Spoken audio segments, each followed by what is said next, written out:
Hello, and welcome to this new episode of our Europechats series. Today we're going to talk about communication. Communicating about the EU seems to be very difficult. We hear numerous complaints about how impossible it is to communicate in understandable ways about the EU. But today I've invited someone who's going to put everything right, who knows how to talk about Europe and who does it in a very talented way.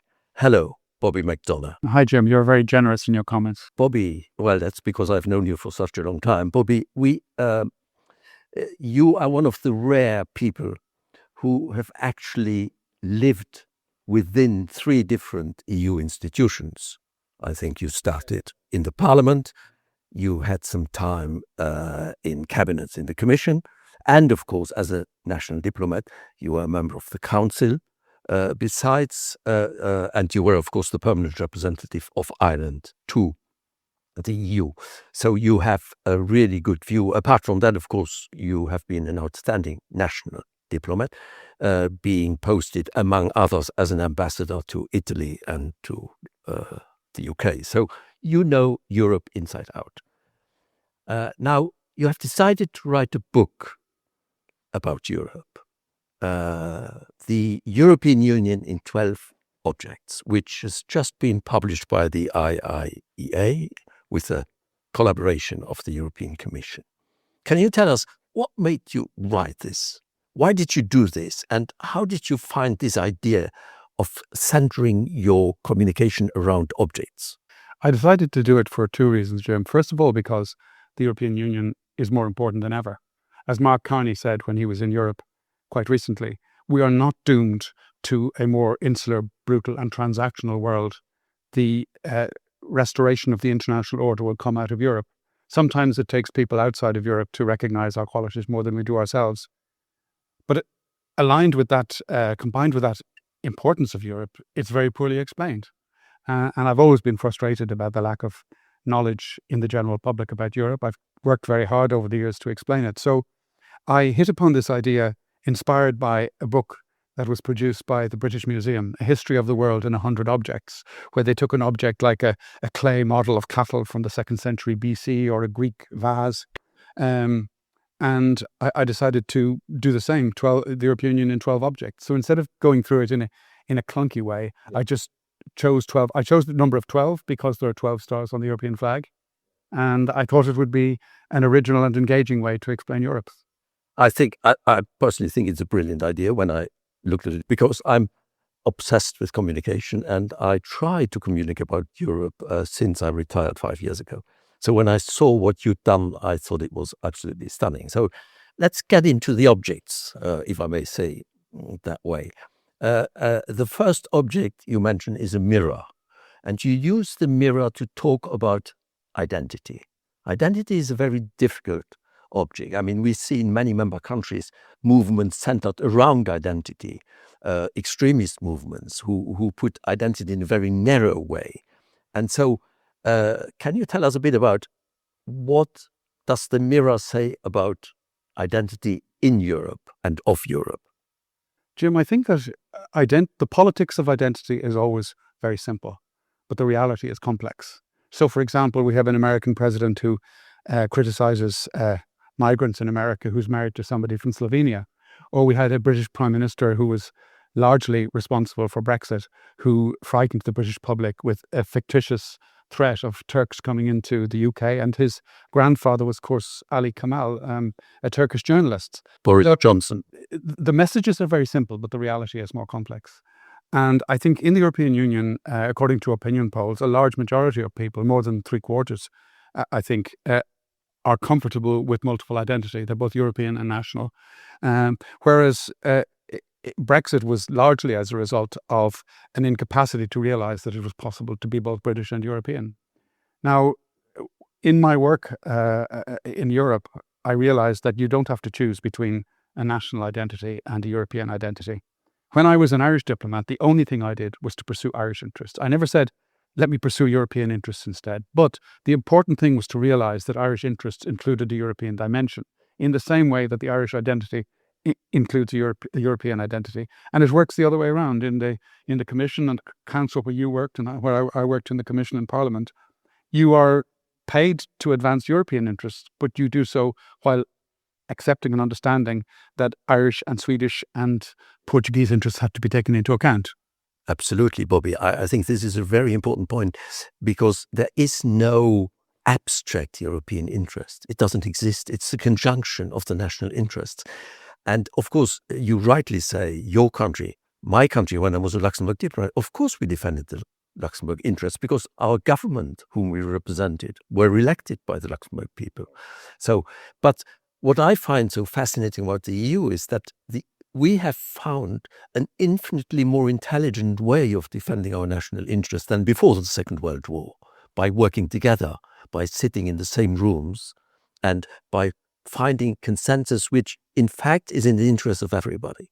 Well, Ireland has been in Europe now for more than half a century, but the number of times we've been outvoted in the minority is probably could be counted on two hands, because we always either get most of our point of view, or we get sufficient of our point of view taken on board in order to accept the compromise that emerges. It's really important to understand that negotiations are about compromise. Now, that's a very simple point for you and me to understand, but around the world, increasingly, there are people who think you can have everything. I mean, I think, for example, of Donald Trump, who doesn't understand compromise at all, but he doesn't realize that the song that's The Winner Takes It All is an ABBA song rather than a negotiating strategy. Absolutely, yeah, and it makes for an impossible world, which is today a huge challenge for our system, because it's based on a completely different DNA, if I may say. And compromise is a way of achieving your interests, not of surrendering them.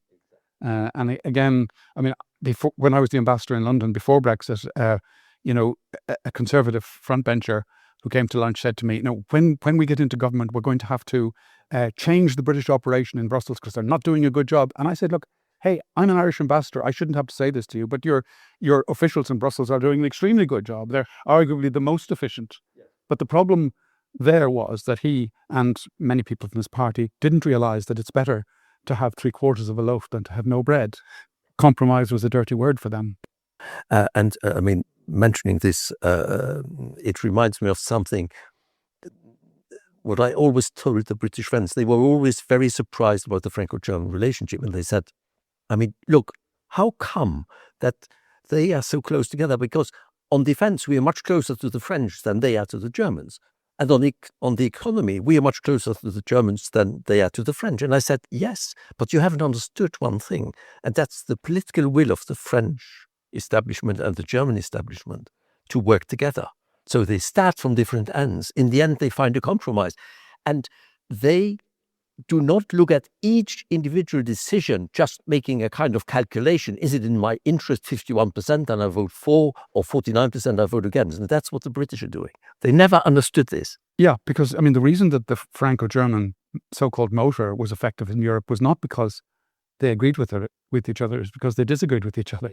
And when they managed to find a compromise, it usually embraced, broadly speaking, the majority of member states. Bobby, let us move on, because, I mean, the way this goes, I think we could spend the whole day here. We're only at the mirror. Let's move to the weighing scales. What do you want to say with the image of the weighing scales?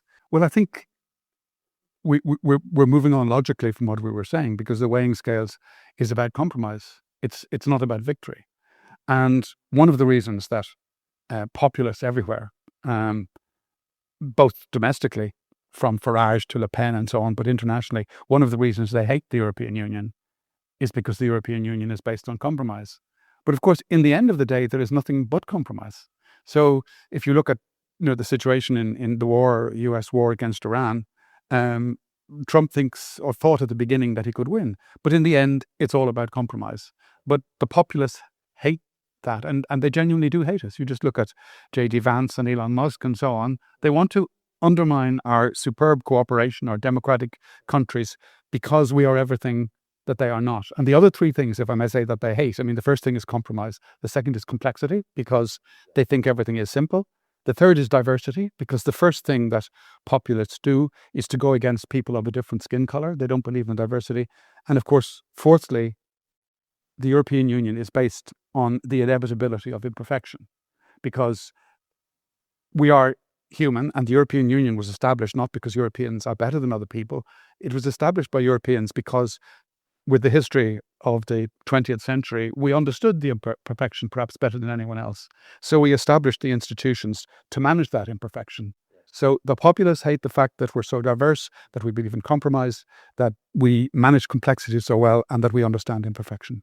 And I must say, you found a beautiful image for imperfection, which is the Persian rug, isn't it? Well, thank you, Jim. Yes, I needed one image to emphasize a really important point, which I always emphasize whenever I'm speaking about Europe, and that is that Europe is imperfect. And I chose a Persian rug because in a good Persian rug, there's usually a deliberate flaw, which is a testament to its quality, because only Allah can make something that's perfect. And the important thing is to understand that Europe is imperfect, to try to correct those imperfections, but not to judge Europe by impossible standards. Because every organization, including, dare I say, TEPSA, or the Institute for International European Affairs, where we are, they're imperfect. They are almost perfect. They're almost perfect, but they are imperfect. And unfortunately, what often happens with Europe is that people look at the errors, the mistakes, the weaknesses, and try and write off the whole thing. And my very strong view is, if we agree with 80% of what Europe is doing, while disagreeing with 100% of what Putin and Trump are doing, our response should not be to give 80% support to the European Union. It should be to give 100% support to the European Union while trying to correct those. And for example, a prominent Irish figure said recently that Europe's response to Gaza, which has been pretty poor and weak, but he said it calls into question the existence of the European Union. What complete nonsense. There's no organization or country that you write off because it makes a mistake. Exactly. No, I couldn't agree more. And you have a beautiful quote when you talk about the Persian rug and imperfection. It's by Leonard Cohen, which I liked very much. Yes, there's a crack in everything. That's what lets the light in. Yeah, I think that's fantastic. But let us get back to what you said before, why the Trumpists of this world, they hate Europe. There's one other aspect I would like to add here. They also hate the idea of a rules-based system and the systems with strong institutions which make sure that the rules are being respected, which is one of the characteristics of the EU, isn't it? Those people want to liberate themselves from all constraints because they want to use their raw power to subdue everybody. Well, that's a very good point with which I completely agree. But could I then move on from that to one of my other objects, which is a dictionary? Because I've included a dictionary as one of the objects to symbolize the European Union because of the importance of words in Europe. In a world in which you have fake news and alternative facts, going back to George Orwell, where he said ignorance is strength and war is peace and so on. And then we had autocrats. We had Brexit. I think Brexit started a lot of the nonsense, the rejection of experts, because when the Brexiteers said they were going global when they were really going insular, or they were taking back control when they were really losing control. But then look around at Trump claiming that those who attacked the Capitol are patriots, and Putin claiming that a war that has now gone on longer than the First World War is a special military operation. You contrast that then with the European Union, with the regulations, the directives, the treaties, the stuff that sometimes people sneer at because it's so complex. But the European Union is based on words that matter. And it's not just the regulations of the directive. It's also, for example, something that isn't legally binding. If the European Council reaches conclusions on something, they don't legally bind people, but it morally binds the European Union to act in that way. So I think that is... drawing on your point, we are a rules-based order, and you can't have a rules-based order without words. So Europe celebrates words. Yeah.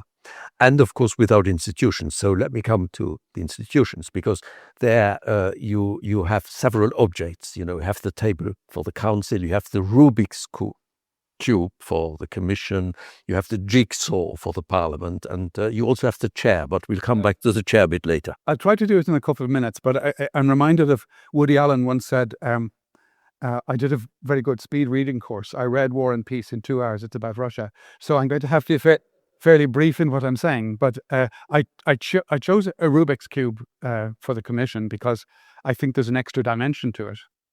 In the Council, Yeah. it's fairly straightforward. If you're behind the Luxembourg nameplate, you represent Luxembourg. But in the Commission, I found, and I don't know if your experience was the same, that you often had to wonder what the motive was. If somebody was speaking, was it because it was their Director General's view, their Commissioner's view, their national view, their personal view, their career interest, and so on? And I loved working in the Commission, and I think the output was generally of an extremely high standard. But it's very complex because it's the fulcrum of European integration. My next institution was the Parliament, which, again, you're very familiar with. And I chose a jigsaw because it is so vastly complex with its 720 members meeting in 3 different places, 27 member states with democratically elected members, and, of course, the political groups, which is yet another dimension of this. It's amazing that it works at all. And yet it is arguably the most exciting experiment in supranational democracy in history, even if it isn't the only aspect of democracy in Europe, as we know, because we have the Council and Commission also have their democratic elements.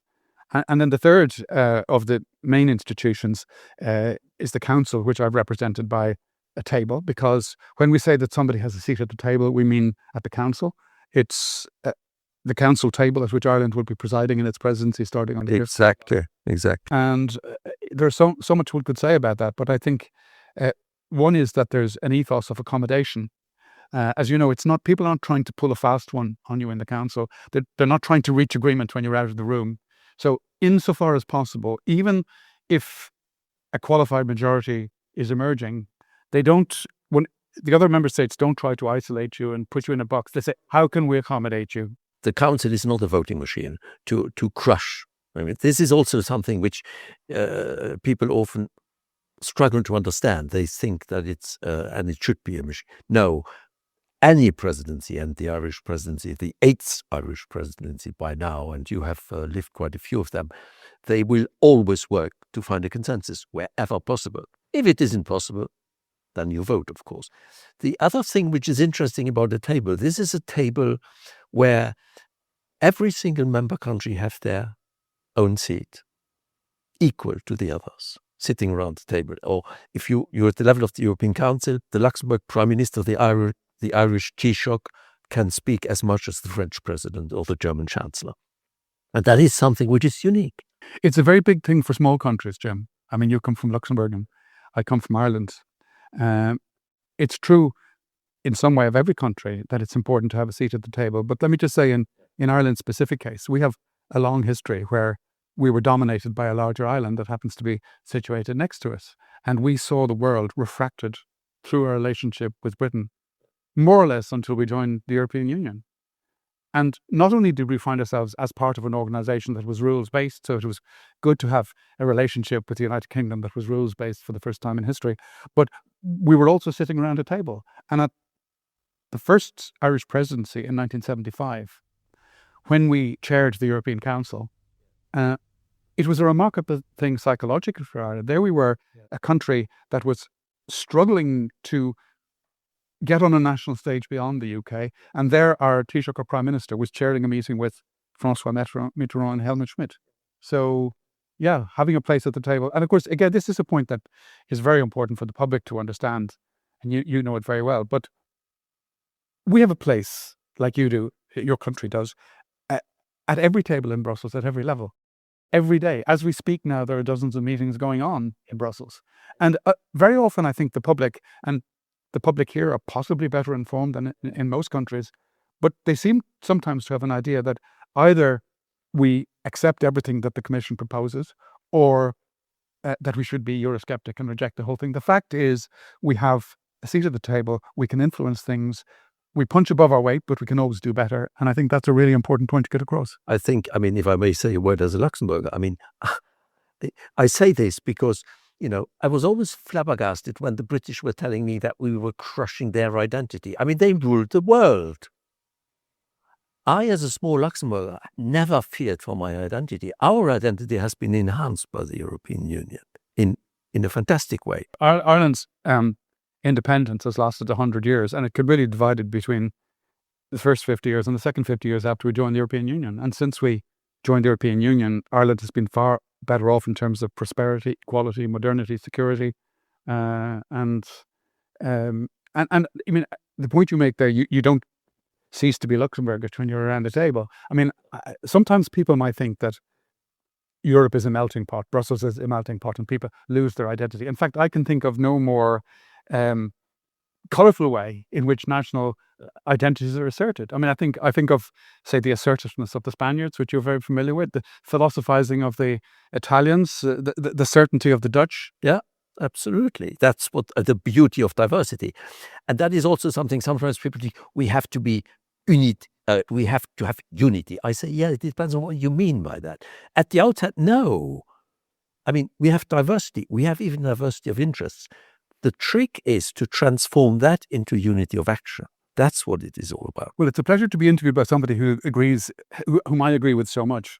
But I think I'm always annoyed by newspaper headlines that happen all the time about some issue coming up, which say the European Union divided about the financial perspectives, as if somehow there was a natural state where they're all in agreement and they're going off in different directions. We start off with different interests, different perspectives, and it's not about diverging, it's about coming together, which we do imperfectly, but usually very successfully. I talk a lot to students and I say to them, you must look at the situation. For instance, I take European Council, the head of state and government, before and after. Before, by definition, they are divided. Why? Those heads of state and governments do not come to Brussels to hold hands and say we're united. They come to Brussels to sort out problems where they disagree. But most of the time, at the end, when you read the conclusions, they have found some way of accommodating each other. And that's what's so fantastic about it. But let us say a word about the table. No, the chair, I'm sorry. Because we from TEPSA, we are here and use this opportunity to have this talk with you. We are in Dublin. We have a pre-presidency conference. We do this before each presidency of the council, where we have a big conference for 2 days. We bring together politicians, think tankers, officials, and all of that. And you mentioned the chair to talk about the rotating presidency. Can you tell us a bit from your experience? Yes, well, I mean, I've seen the rotating presidency from many, many different perspectives, you know, as being in the Perm Rep in Brussels, but also as the head of the European Union division here. I've seen it from London, where I was the ambassador as well.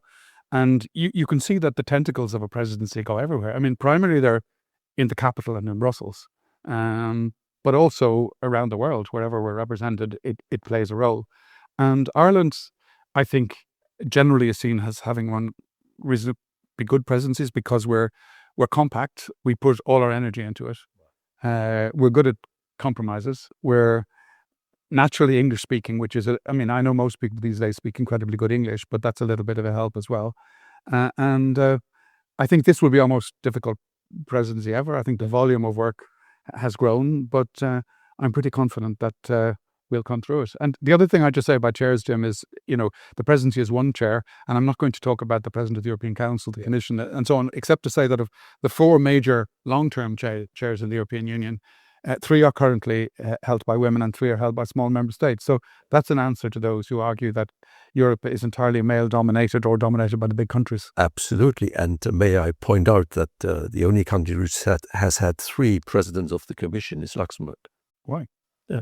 Well, we may be the only ones that had 2 secretaries general of the... Exactly. So I see we're in the right league. No, I think there's a lot to be said about this. And the rotating presidency is a fantastic time for a country not to run Europe. That's not what it was, but to be at the service of Europe, to show that you're efficient, to communicate about Europe, to make things move. And I must say, I have a lot of experience of Irish presidencies. They are very good, basically.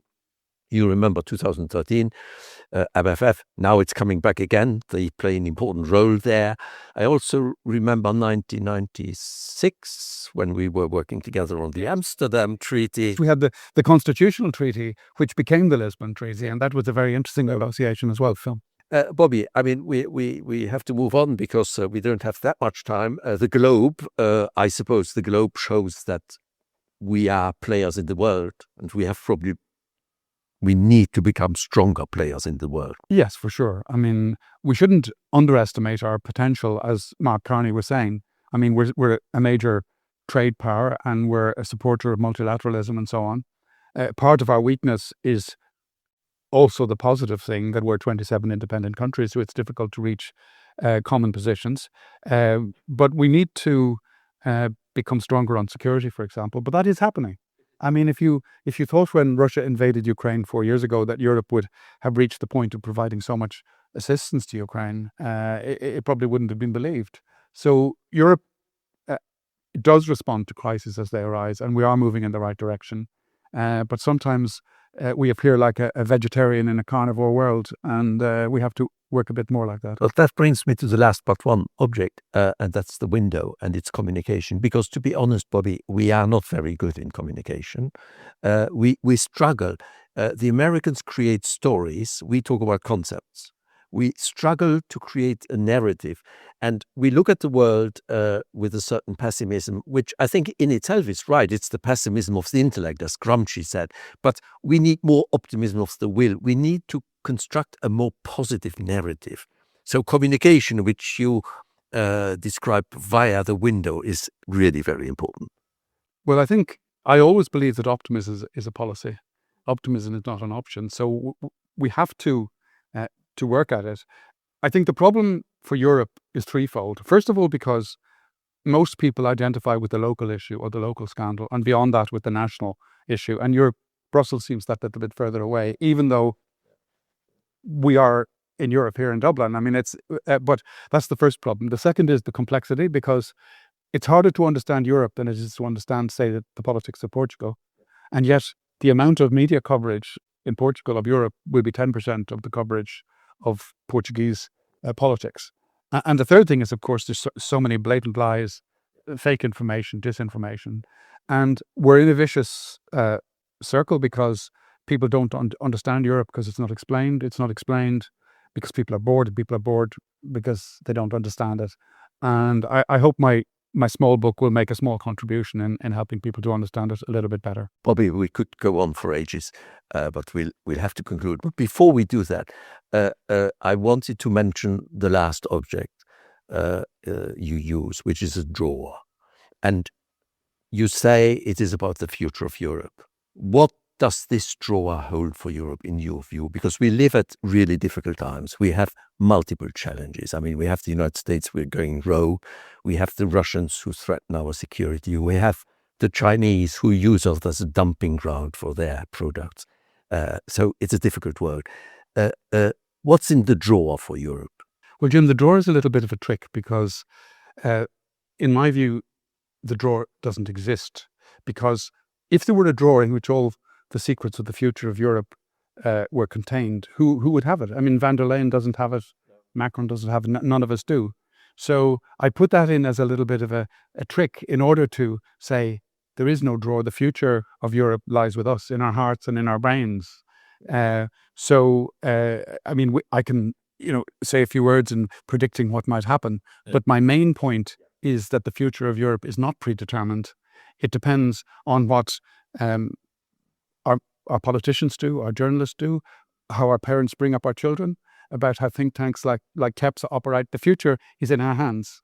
And I'm optimistic about the future, but one thing we have to do is to prioritize it more, including in this country. We have to explain it better. We're going in the right direction, but we have to go faster. We need an ambitious financial perspectives. And my essential political point is that if we don't succeed, as we must succeed for our own people and for the next generation, as Shakespeare said, the fault, dear Brutus, will not lie in our stars, but in ourselves. Thanks, Bobby. That's a beautiful conclusion. This concludes our Europechats. I think the message which Bobby has just presented, that it's not enough to rummage in the drawer to construct your future. You have to take it into your own hands. And this is a responsibility of the European institutions, of the member states, but also of the European citizens, because altogether they have to move in a very imperfect world. They have to move together to construct their own future. And this has to be done in Europe. Thank you very much.